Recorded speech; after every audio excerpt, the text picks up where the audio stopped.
Madame, monsieur, bonjour. Un homme a donc tenté de s'immoler hier soir à Malmedy. Les pompiers, dont la caserne se trouvait juste à côté, sont rapidement intervenus et 4 d'entre eux ont été blessés. Quelques habitations de la rue ont également été touchées. Samuel Ledoux, avec Julia Raway. C'est au premier étage de cette habitation que l'incendie s'est déclaré. Rapidement, les flammes se sont propagées à l'ensemble du bâtiment. L'habitant, un homme d'une 50aine d'années, a tenté de s'immoler avec de l'essence.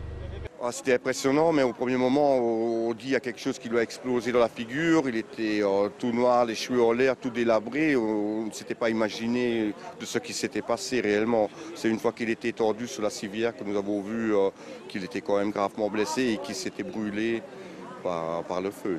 C'est une personne d'origine étrangère qui est connue des services de police puisque la police avait déjà dû intervenir à plusieurs reprises concernant cette personne pour des troubles de voisinage notamment.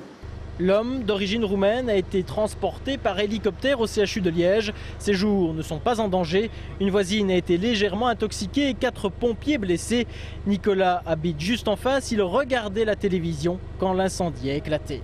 C'est les flammes qui sortaient déjà tout haut et les pompiers n'étaient pas tout de suite là, mais ils sont tout près, mais ça ne va pas toujours si vite qu'on pense. C'est un vieux quartier avec des maisons en torchis, avec forcément des matériaux qui ne sont pas les matériaux résistants au feu actuel, et donc une propagation vers les maisons voisines qui est relativement plus facile pour le feu. Au total, 4 habitations ont été touchées. Le dernier incendie de cette ampleur à avoir frappé le cœur historique de Malmedy remonte à 2004.